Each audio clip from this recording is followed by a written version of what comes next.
Ico is a captivating atmospheric adventure game that first graced the PlayStation 2.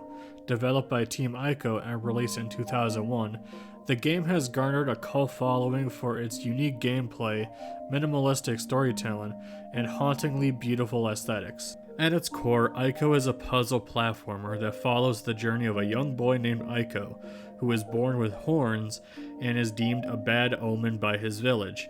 He is imprisoned in a massive, mysterious castle where he meets Yorda. Together, they must navigate the castle's labyrinth-like corridors, solve puzzles, and evade shadowy creatures that seek to capture Yorda. The game's visual design is striking, with a soft, washed-out palette that enhances the scenes of isolation and wonder. The castle is really fun to explore, and I really like solving the puzzles. The bond between Ico and Yorda is central to the experience, and the players must often assist Yord in traversing obstacles. While traveling through this game with Ico and Yorda, it's pretty fun. The only complaint I do have is that sometimes Yorda can get stuck, and you have to make sure you hold her hand to get through room to room, otherwise she just stands there and things can happen where like the shadow people can get her, and it's kind of annoying, but it works out in the end, I feel like. The gameplay is solid enough, it controls really well, and I would say that this is a pretty easy game when it comes down to attacking the shadow enemies, but where the game gets challenging is the puzzles. Not every puzzle is difficult, however. There's one in particular that's the exact same puzzle as a previous one, but in reverse.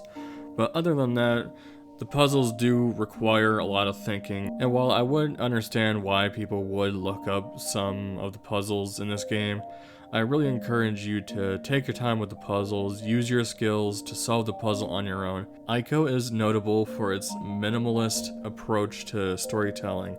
There is very little dialogue, and much of the narrative is conveyed through the environment and the characters' actions, and I would say it works out pretty well. There isn't a ton of dialogue, as I mentioned, and there's very few cutscenes of the characters talking. The voice acting, I would say, is pretty good for the most part. There isn't a lot of it, but it's good.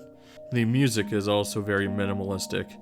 You'll hear some music when you're fighting enemies, but a lot of the time you're going to be hearing the wind blow, the birds chirping, and for the most part this is a very relaxing game until you begin to fight people. The music you do hear, however, is really good. My favorite song being the save theme. It's so chilling and so relaxing.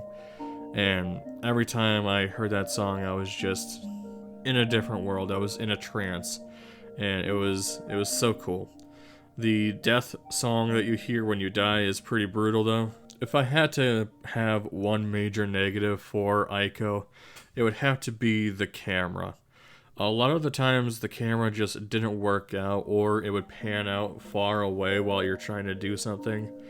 And I get it, they're trying to do something cool with the story and just take it up, make you take it all in. But I don't know, there were some times when it caused some very unnecessary deaths, and I wish there was just a bit more control with the camera. Other than that, it's not bad. Overall, Ico is a fantastic game on the PS2. I have not played it on the PS3, I know that's a remaster, but if that is your preferred way to play it, go check it out.